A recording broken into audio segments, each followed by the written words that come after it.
بسم الله الرحمن الرحيم. الحمد لله الذي أنزل على عبده الكتاب ولم يجعل له عوجا قيما لينذر بأسا شديدا من لدنه ويبشر المؤمنين الذين يعملون الصالحات أن لهم أجرا حسنا ماكثين فيه أبدا وينذر الذين قالوا اتخذ الله ولدا ما لهم به من علم ولا لآبائهم كبرت كلمة تخرج من أفواههم إن يقولون إلا كذبا فلعلك باخع نفسك على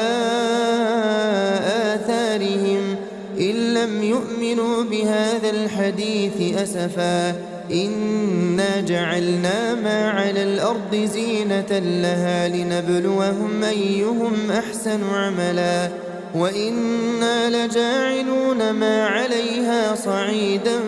جرزا أم حسبت أن أصحاب الكهف والرقيم كانوا من آياتنا عجبا إذ أوى الفتية إلى الكهف فقالوا ربنا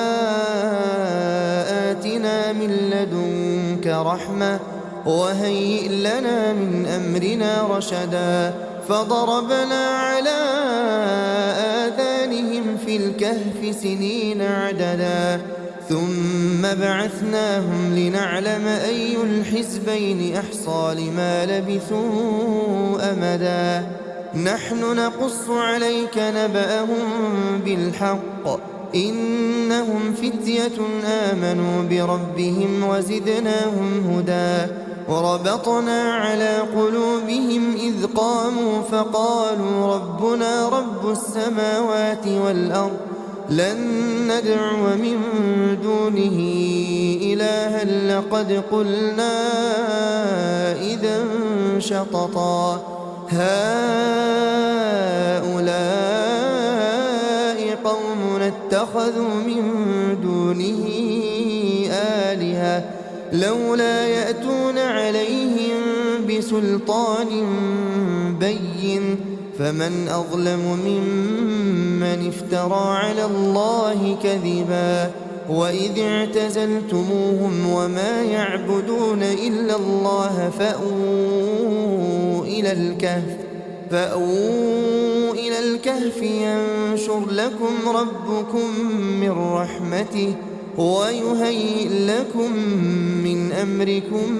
مرفقا وترى الشمس إذا طلعت تزاور عن كهفهم ذات اليمين وإذا غربت تقرضهم ذات الشمال وهم في فجوة منه ذلك من آيات الله من يهد الله فهو المهتد ومن يضلل فلن تجد له وليا مرشدا وتحسبهم أيقاظا وهم رقود ونقلبهم ذات اليمين وذات الشمال وكلبهم باسط ذراعيه بالوصيد لو اطلعت عليهم لوليت منهم فرارا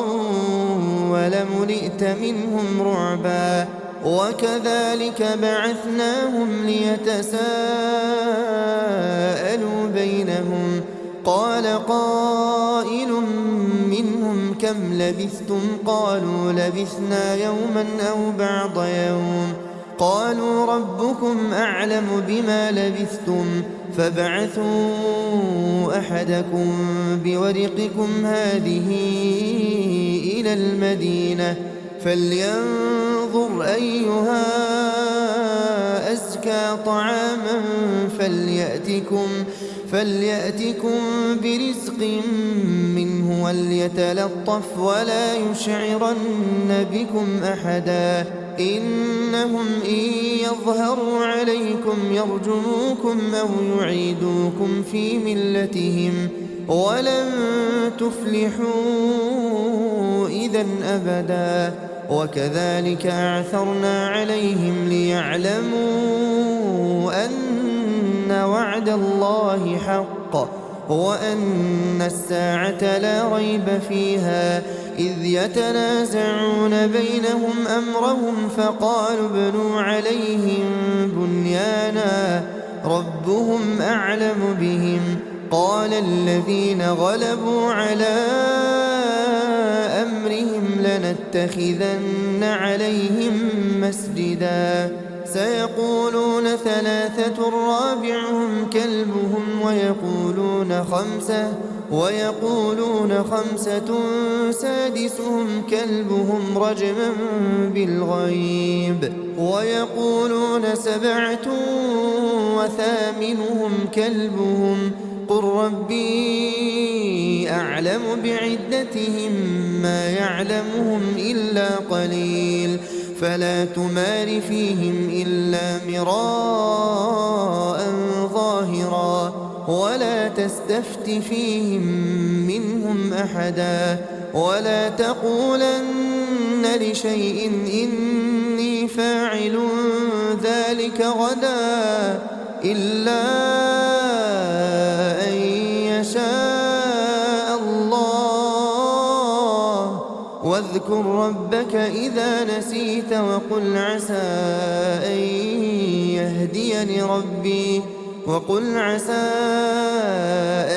يهديني ربي لأقرب من هذا رشدا ولبثوا في كهفهم 300 سنين وازدادوا 9 قل الله أعلم بما لبثوا له غيب السماوات والأرض أبصر به وأسمع ما لهم من دونه من ولي ولا يشرك في حكمه أحدا واتل ما أوحي إليك من كتاب ربك لا مبدل لكلماته ولن تجد من دونه ملتحدا واصبر نفسك مع الذين يدعون ربهم بالغداة والعشي يريدون وجهه ولا تعد عيناك عنهم تريد زينة الحياة الدنيا ولا تطع من أغفلنا قلبه عن ذكرنا واتبع هواه وكان أمره فرطا وقل الحق من ربكم فمن شاء فليؤمن ومن شاء فليكفر إنا أعتدنا للظالمين نارا أحاط بهم سرادقها وإن يستغيثوا يغاثوا بماء كالمهل يشوي الوجوه بئس الشراب وساءت مرتفقا إن الذين آمنوا وعملوا الصالحات إنا لا نضيع أجر من أحسن عملا أولئك لهم جنات عدن تجري من تحتهم الأنهار يحلون فيها من أساور من ذهب ويلبسون ثيابا خضرا من سندس واستبرق متكئين فيها على الأرائك نعم الثواب وحسنت مرتفقا واضرب لهم مثل الرجلين جعلنا لأحدهما جنتين من أعناب وحففناهما بنخل وجعلنا بينهما زرعا كلتا الجنتين آتت أكلها ولم تظلم منه شيئا وفجرنا خلالهما نهرا وكان له ثمر فقال لصاحبه وهو يحاوره أنا أكثر منك مالا وأعز نفرا ودخل جنته وهو ظالم لنفسه قال ما أظن أن تبيد هذه أبدا وما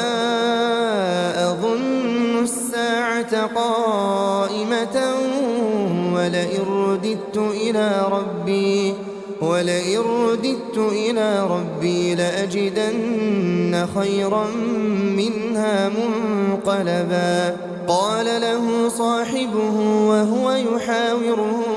أكفرت بالذي خلقك من تراب ثم من نطفة ثم سواك رجلا لكن هو الله ربي ولا أشرك بربي أحدا ولولا إذ دخلت جنتك قلت ما شاء الله لا قوة إلا بالله إن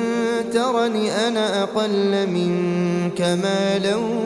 وولدا فعسى ربي أن يؤتيني خيرا من جنتك ويرسل عليها حسبانا من السماء فتصبح صعيدا زلقا أو يصبح ماؤها غورا فلن تستطيع له طلبا وأحيط بثمره فأصبح يقلب كفيه على ما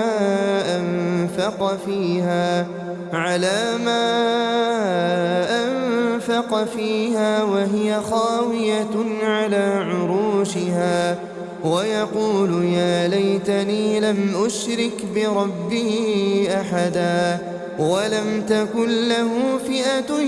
ينصرونه من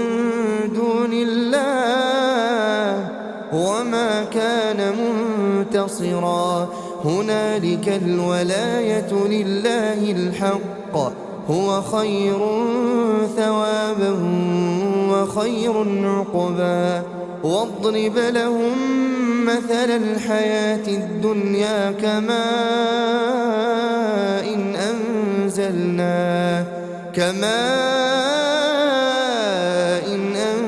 أنزلناه من السماء فاختلط به نبات الأرض فأصبح هشيما تذروه الرياح وكان الله على كل شيء مقتدرا المال والبنون زينة الحياة الدنيا والباقيات الصالحات خير عند ربك ثوابا وخير أملا ويوم نسير الجبال وترى الأرض بارزة وحشرناهم فلم نغادر منهم أحدا وعرضوا على ربك صفا لقد جئتمونا كما خلقناكم أول مرة بل زعمتم أن لن نجعل لكم موعدا ووضع الكتاب فترى المجرمين مشفقين مما فيه ويقولون يا ويلتنا ما لهذا الكتاب لا يغادر صغيرة ولا كبيرة إلا أحصاها ووجدوا ما عملوا حاضرا ولا يظلم ربك أحدا وإذ قلنا للملائكة اسجدوا لآدم فسجدوا إلا إبليس كان من الجن كان من الجن ففسق عن أمر ربه أفتتخذونه وذريته أولياء من دوني وهم لكم عدو بئس للظالمين بدلا ما أشهدتهم خلق السماوات والأرض ولا خلق أنفسهم وما كنت متخذ المضلين عضدا ويوم يقول نادوا شركائي الذين زعمتم فدعوهم فلم يستجيبوا لهم وجعلنا بينهم موبقا ورأى المجرمون النار فظنوا أنهم مواقعوها ولم يجدوا عنها مصرفا ولقد صرفنا في هذا القرآن للناس من كل مثل وكان الإنسان أكثر شيء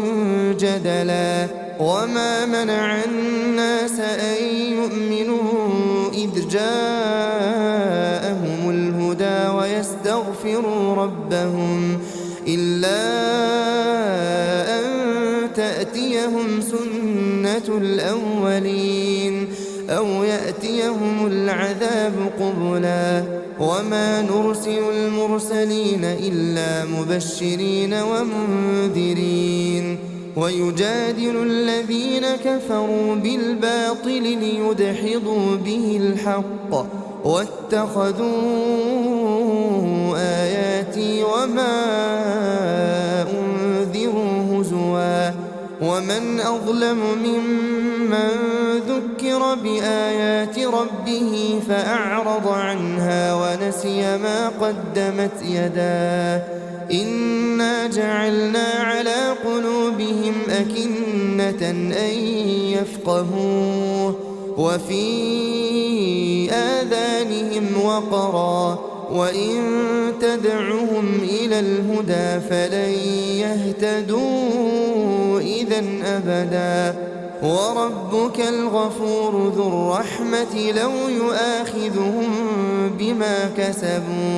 لو يؤاخذهم بما كسبوا لعجل لهم العذاب بل لهم موعد لن يجدوا من دونه موئلا وتلك القرى أهلكناهم لما ظلموا وجعلنا لمهلكهم موعدا وإذ قال موسى لفتاه لا أبرح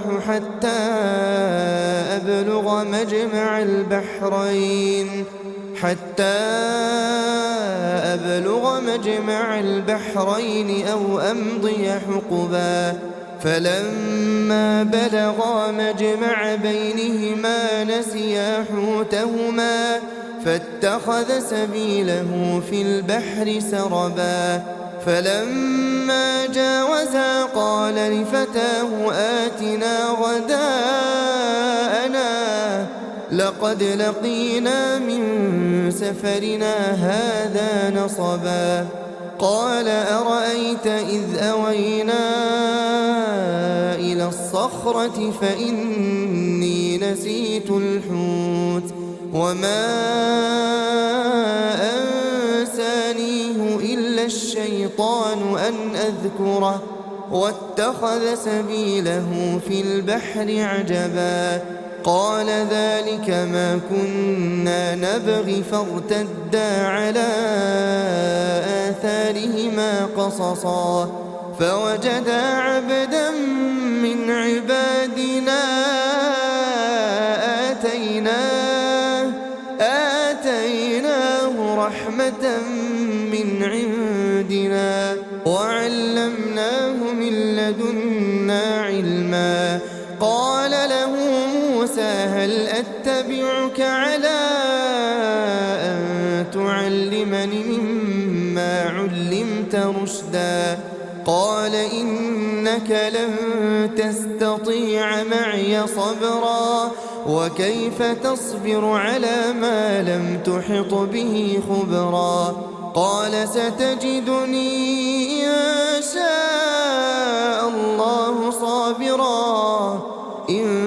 شاء الله صابرا ولا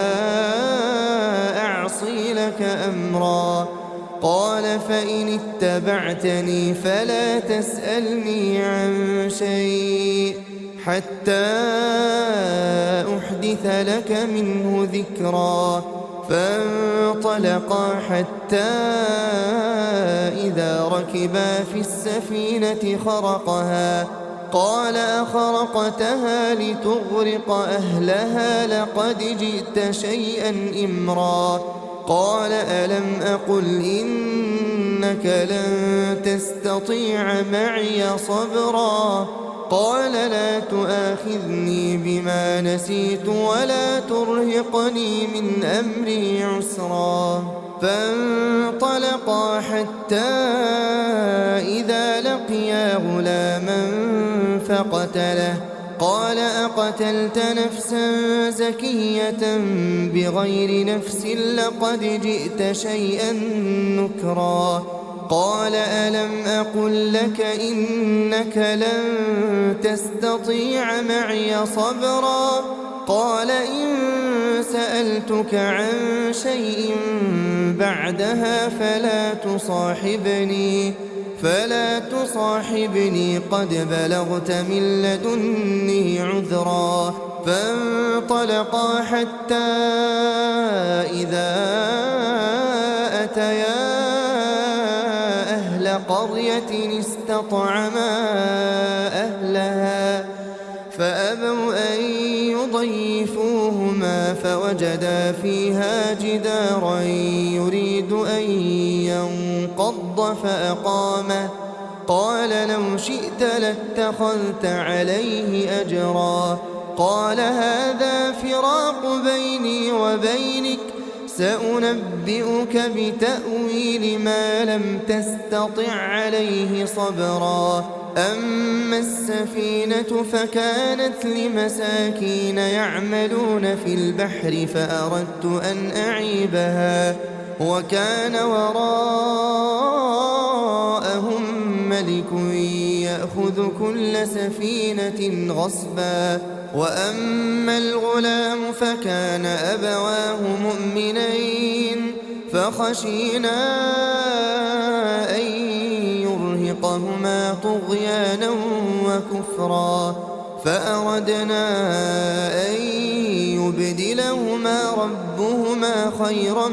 منه زكاة وأقرب رحما وأما الجدار فكان لغلامين يتيمين في المدينة وكان تحته كنز لهما وكان أبوهما صالحا فأراد ربك أن يبلغا أشدهما ويستخرجا كنزهما رحمة من ربك وما فعلته عن أمري ذلك تأويل ما لم تسطع عليه صبرا ويسألونك عن ذي القرنين قل سأتلو عليكم منه ذكرا إنا مكنا له في الأرض وآتيناه من كل شيء سببا فأتبع سببا حتى إذا بلغ مغرب الشمس وجدها تغرب في عين حمئة ووجد عندها قوما قلنا يا ذا القرنين إما أن تعذب وإما أن تتخذ فيهم حسنا قال أما من ظلم فسوف نعذبه ثم يرد إلى ربه فيعذبه عذابا نكرا وأما من آمن وعمل صالحا فله جزاء الحسنى وسنقول له من أمرنا يسرا ثم أتبع سببا حتى إذا بلغ مطلع الشمس وجدها تطلع على قوم لم نجعل لهم من دونها سترا كذلك وقد أحطنا بما لديه خبرا ثم أتبع سببا حتى إذا بلغ بين السدين وجد من دونهما قوما لا يكادون يفقهون قولا قالوا يا ذا القرنين إن يأجوج ومأجوج مفسدون في الأرض فهل نجعل لك خرجا على أن تجعل بيننا وبينهم سدا قال ما مكني فيه ربي خير فأعينوني بقوة أجعل بينكم وبينهم ردما آتوني زبر الحديد حتى إذا ساوى بين الصدفين قال انفخوا حتى إذا جعله نارا قال آتوني أفرغ عليه قطرا فما استطاعوا أن يظهروه وما استطاعوا له نقبا قال هذا رحمة من ربي فإذا جاء وعد ربي جعله دكاء وكان وعد ربي حقا وتركنا بعضهم يومئذ يموج في بعض ونفخ في الصور فجمعناهم جمعا وعرضنا جهنم يومئذ للكافرين عرضا الذين كانت أعينهم في غطاء عن ذكري وكانوا لا يستطيعون سمعا أفحسب الذين كفروا أن يتخذوا عبادي من دوني أولياء إنا أعتدنا جهنم للكافرين نزلا قل هل ننبئكم بالأخسرين أعمالا الذين ضل سعيهم في الحياة الدنيا وهم يحسبون أنهم يحسنون صنعا أولئك الذين كفروا بآيات ربهم ولقائه فحبطت أعمالهم فلا نقيم لهم يوم القيامة وزنا ذلك جزاؤهم جهنم بما كفروا واتخذوا آياتي ورسلي هزوا إن الذين آمنوا وعملوا الصالحات كانت لهم جنات الفردوس نزلا خالدين فيها لا يبغون عنها حولا قل لو كان البحر مدادا لكلمات ربي لنفد البحر قبل أن تنفد كلمات ربي ولو جئنا بمثله مددا قل إنما أنا بشر مثلكم يوحى إلي أنما إلهكم إله واحد فمن كان يرجو لقاء ربه فليعمل عملا